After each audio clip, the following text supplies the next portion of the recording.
Pay attention to this video. I am certain that everything will change in your life if you understand everything I will share here. What I am about to reveal to you is not just theoretical concepts or beautiful philosophies. These are practical secrets, extracted directly from the Torah, that have transformed nations, built empires, and sustained a people through millennia of persecution and exile. These are secrets that very few people know, and even fewer apply in their lives. Before we continue, I ask that you subscribe to the Jewish Wisdom channel. Your subscription helps us continue bringing these profound teachings to more people. And right now, write this phrase in the comments. I open my heart to divine wisdom. Declare it. Allow this affirmation to penetrate your consciousness. Now, let me ask you a question that will directly touch the core of your financial reality.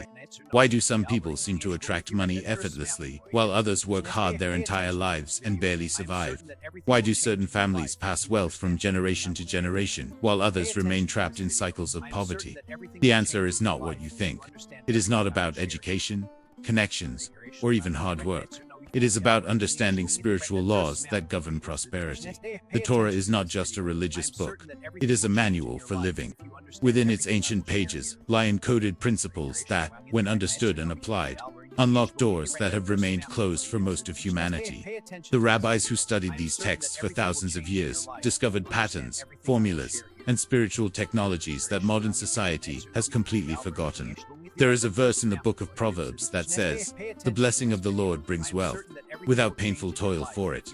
Most people read this and think it is just poetic language.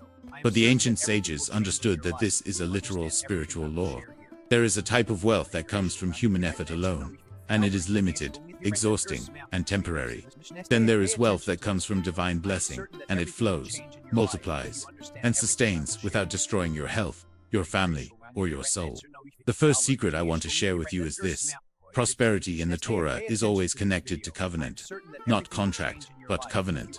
A contract is an agreement between two parties based on mutual benefit. A covenant is a sacred bond based on trust, faithfulness, and divine promise. When you enter into covenant with the Creator, you step into a different economic system. You are no longer subject only to the laws of supply and demand. You are operating under divine provision. In the book of Genesis, God makes a covenant with Abraham. He says, "I will bless you and make your name great, and you will be a blessing. I will bless those who bless you, and whoever curses you, I will curse. And all peoples on earth will be blessed through you." Notice the structure. First, I will bless you. Then, you will be a blessing. This is the cycle. You receive so that you can give. You are blessed so that you can be a conduit of blessing to others. Abraham understood this. Everywhere he went, he built altars.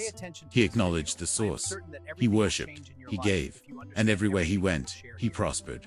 Even when there was famine in the land, Abraham had abundance. Why? Because he was not depending on the land. He was depending on the promise.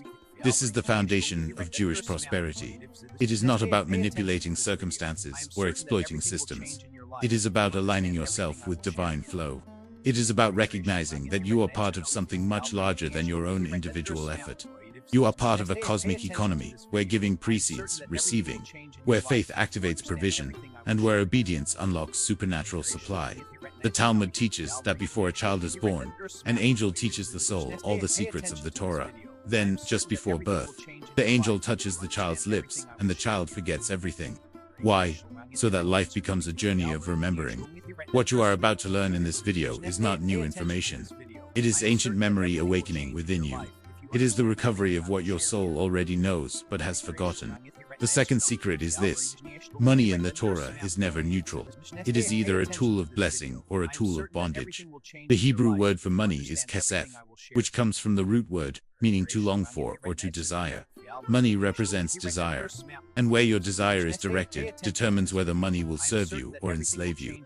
King Solomon, the wisest and wealthiest king in history, wrote in Ecclesiastes, "Whoever loves money never has enough. Whoever loves wealth is never satisfied with their income." This is a spiritual law. If you love money, you will never have enough. But if you love God and use money as a tool to fulfill His purposes, money will flow to you in abundance. The difference is in the heart. The difference is in motivation. Are you pursuing wealth for its own sake, or are you pursuing purpose and allowing wealth to be a byproduct? The Jewish sages teach that wealth is a test. It reveals what is truly in your heart. A poor person who fantasizes about wealth and what they would do with it is already being tested. A wealthy person who hoards and refuses to give is failing the test. There is a teaching in the Mishnah that says, "Who is rich? The one who is satisfied with their portion." True wealth is not measured by the size of your bank account. It is measured by the peace in your heart. It is measured by your ability to be content, grateful, and generous regardless of your external circumstances. But here is the paradox. When you reach that place of contentment, when you genuinely trust and rest in divine provision, that is when abundance begins to overflow, because you are no longer operating from desperation. You are operating from faith, and faith is magnetic. Think about how a river flows. It does not struggle. It does not force. It simply follows the path of least resistance, and in doing so, it carves through mountains and nourishes entire ecosystems. This is how prosperity works when you align with divine principles. You stop forcing, you stop striving in your own strength. You allow the flow. The third secret is found in the practice of Shabbat, the Sabbath. In the book of Exodus, God commands the people of Israel to work for 6 days and rest on the seventh. This is not just about physical rest. This is about trust. When you stop working for an entire day, you are making a declaration. You are saying, "My provision does not depend solely on my effort. I trust the source."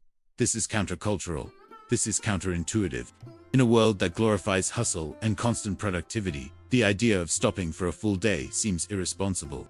But the Jewish people have practiced this for over 3,000 years, and they are among the most prosperous people on earth.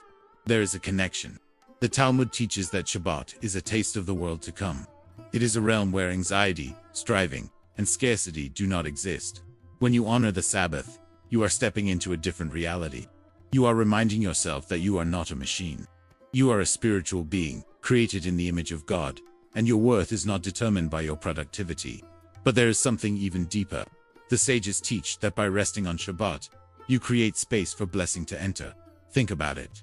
If your hands are always full, always busy, always grasping, how can you receive? But when you open your hands, when you rest, when you release control, you create capacity. And into that capacity, divine provision flows. There is a famous story about a Jewish businessman in New York in the early 1900s. He owned a small clothing factory.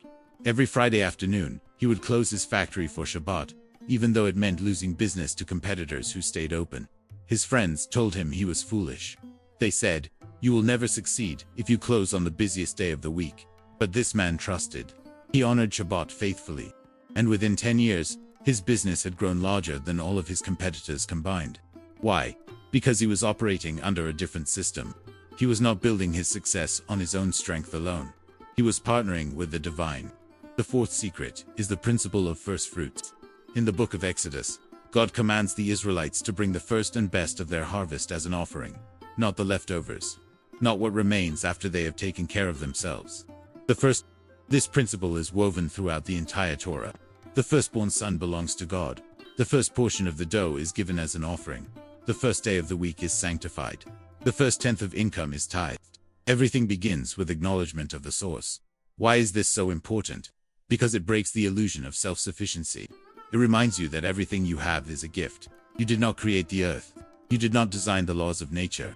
You did not give yourself the intelligence, creativity, or strength you possess. All of it comes from the Creator. And when you acknowledge that, by giving first, you align yourself with the flow of divine abundance. Rabbi Eliezer taught that giving the first fruits is like opening a channel. When you give first, you signal to heaven that you are not operating from fear or scarcity. You are operating from trust. And that trust activates supernatural provision. There is a verse in Malachi that we mentioned before, but I want to go deeper. God says, "Bring the whole tithe into the storehouse, that there may be food in my house. Test me in this, and see if I will not throw open the floodgates of heaven, and pour out so much blessing, that there will not be room enough to store it. Test me." This is the only place in the entire Bible where God invites us to test Him. Why? Because He knows that this principle works. It is not based on hope or wishful thinking. It is based on spiritual law. When you give first, you activate a return that is exponential. The fifth secret is found in the concept of tzedakah, which is often translated as charity, but that is incorrect. The Hebrew word tzedakah comes from tzedakah, which means justice or righteousness. When you give to someone in need, you are not doing them a favor. You are restoring balance. You are participating in the divine order. The Talmud teaches that tzedakah is equal in importance to all the other commandments combined. Why? Because it is the ultimate expression of love, faith, and trust. When you give, you demonstrate that you believe in abundance. You demonstrate that you trust the source to replenish what you release. But here is what most people miss. Tzedakah is not just about money. It is about time, energy, knowledge, and compassion. It is about seeing a need and responding. It is about being sensitive to the struggles of others and choosing to be part of the solution. Rabbi Assi taught that the poor person does more for the giver than the giver does for the poor person. Why? Because the poor person gives the giver an opportunity to activate blessing. They give the giver a chance to exercise faith, generosity, and trust.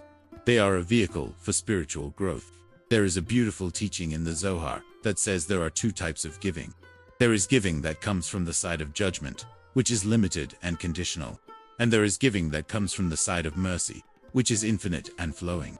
When you give with an open heart, with no expectation of return, with pure intention, you tap into the infinite flow of divine mercy. And that flow has no limits. The sixth and final secret is the power of blessing. In Jewish tradition, blessings are not just nice words. They are creative forces. When you bless someone, you are speaking divine potential into their life. When you bless your food, your work, your family, you are sanctifying the ordinary and inviting the sacred. The Torah is filled with blessings. Isaac blesses Jacob. Jacob blesses his sons. Moses blesses the tribes of Israel. These are not empty rituals. These are transmissions of spiritual power. When a righteous person speaks a blessing, it has the power to shape reality. Now, how do you apply these 6 secrets in your daily life? How do you move from knowledge to transformation? It starts with decision. You must decide right now that you are going to live differently. You are going to operate according to divine principles, not cultural norms. First, commit to honoring Shabbat. Set aside 1 day a week where you rest completely. No work, no striving, no productivity. Just rest, worship, reflection, and gratitude. Watch what this does to your soul. Watch how it shifts your perspective on provision. Second, practice the principle of first fruits.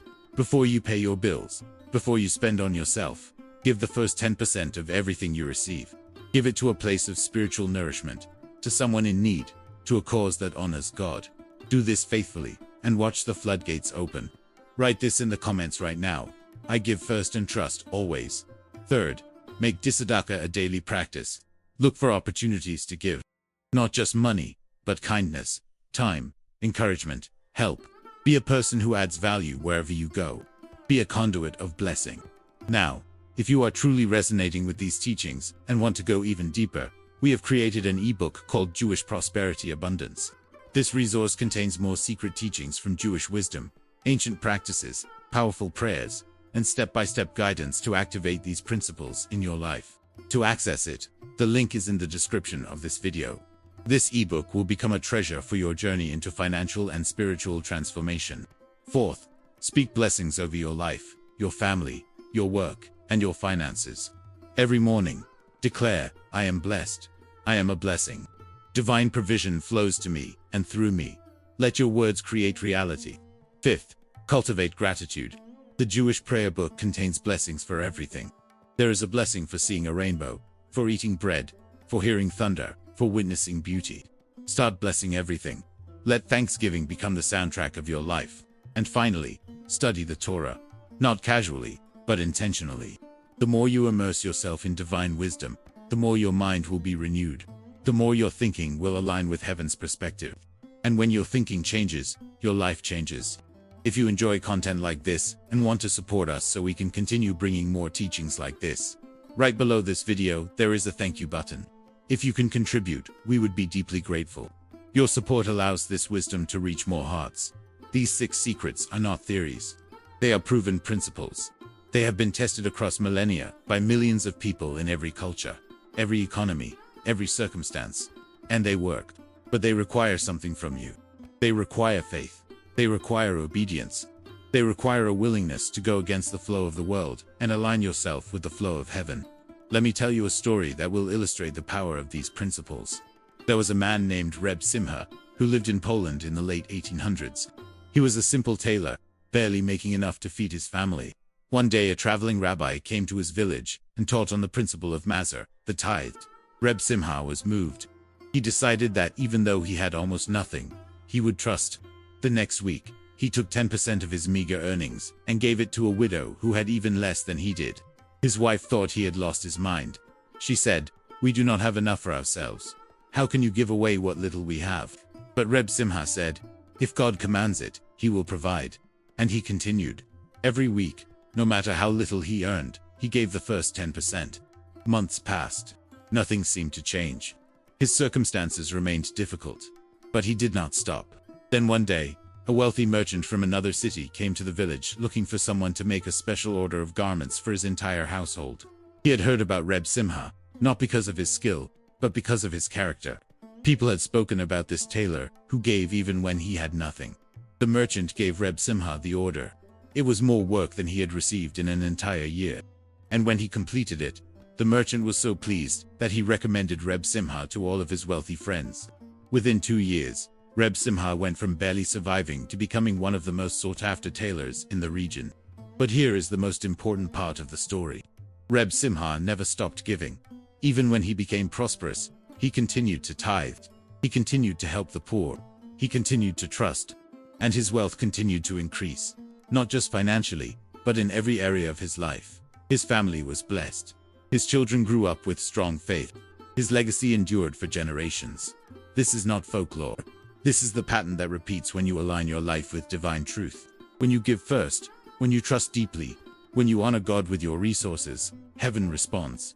Not always immediately, not always in the way you expect, but always faithfully. The sages teach that there are 3 things that bring a person before their designated time: jealousy, lust, and pursuit of honor. But there are also 3 things that extend a person's life and increase their blessing: humility, generosity, and trust in God. These are the qualities that activate supernatural favor. Now I want you to do something powerful. I want you to write in the comments a declaration of what you are committing to. Based on everything you have learned, declare your intention. Maybe it is, I commit to honoring Shabbat. Maybe it is, I will give my first fruits faithfully. Maybe it is, I choose to live by faith, not fear. Whatever it is, write it. Let your words create accountability and spiritual momentum. These teachings are not just for personal prosperity. They are about becoming the person God created you to be. They are about stepping into your divine purpose. They are about breaking generational cycles of poverty and establishing new patterns of blessing for those who come after you. As we come to the close of this teaching, I want you to hear this clearly. You are not here by accident. The fact that you are watching this video, that these words are resonating in your heart, is evidence that something is shifting. The Spirit is calling you to a higher way of living. A way that transcends human logic and taps into divine provision. The 6 secrets we have explored are not complicated. They are simple, but simplicity does not mean easy. These principles require courage. They require you to go against everything the world teaches. The world says, get as much as you can and hold on to it tightly. The Torah says, give first and trust the source. The world says, your value is in your productivity. The Torah says, your value is in your identity as a child of God. The world says, rest is weakness. The Torah says, rest is worship. Every step of obedience is an act of faith, and every act of faith activates blessing. I want to remind you of the words spoken to Joshua at one of the most decisive moments in the history of Israel. The people were standing on the edge of the promised land, a land they had waited for, prayed for, and dreamed about for generations. Moses was gone. Leadership had changed. Uncertainty was everywhere. And in that moment, God did not speak first about victory, wealth, or comfort. He spoke about strength, courage, and obedience. God said to Joshua, be strong and very courageous. Be careful to obey all the law my servant Moses gave you. Do not turn from it to the right or to the left, that you may be successful wherever you go. This was not a motivational speech. It was a spiritual blueprint. God was revealing a pattern that governs success in every generation. He continued by saying, keep this book of the law always on your lips. Meditate on it day and night, so that you may be careful to do everything written in it. Notice how intentional this instruction is. The law was not meant to be admired from a distance or consulted occasionally. It was meant to shape thought, speech, and daily decisions. To meditate day and night means to allow divine wisdom to influence how you see the world, how you interpret challenges, and how you respond to opportunities. And only after establishing this foundation does God say the result. Then you will be prosperous and successful. The order matters. Obedience comes first. Alignment comes first. Discipline comes first.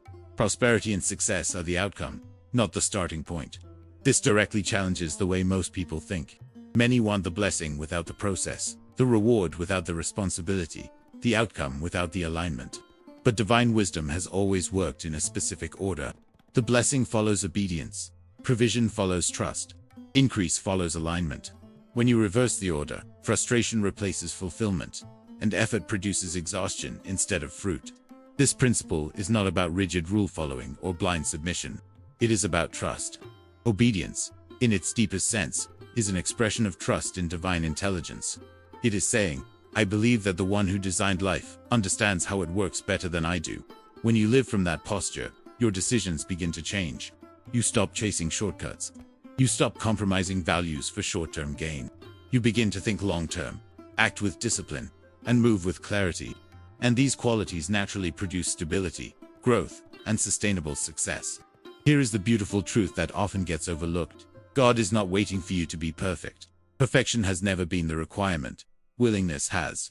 God is waiting for you to be open, teachable, and responsive. He is waiting for you to take the first step, even if it is small, even if it feels uncertain, even if you do not have all the answers. Scripture consistently shows that movement invites momentum. When you step forward in faith, clarity follows. When you act in alignment, strength is supplied. When you choose obedience over fear, provision meets you on the path. This is where many people misunderstand faith. Faith is not passive. It is not waiting for everything to be ideal. Faith is active trust. It is choosing to move in the direction of truth before you see the full outcome. And when you do, God meets you there. Not later, not after you have everything figured out. He meets you in motion. He multiplies your effort. He breathes on what you place in his hands. Doors begin to open that you could not have forced open on your own. Opportunities appear that you could not have planned. Ways are made where logic says there should be none. This does not mean the path will be without resistance. Joshua still had battles to fight, walls to face, giants to confront. But the difference was that he was no longer walking alone or guessing his way forward. He was walking in alignment. And alignment changes everything. It does not remove challenges, but it changes how challenges respond to you. When you are aligned, resistance refines you instead of breaking you. Delay strengthens you instead of discouraging you. And every step forward builds confidence, rooted not in ego, but in trust. Prosperity, in this light, is not merely financial. It is wholeness. It is stability of mind. It is clarity of purpose. It is the ability to move through life without being constantly shaken by fear, comparison, or lack.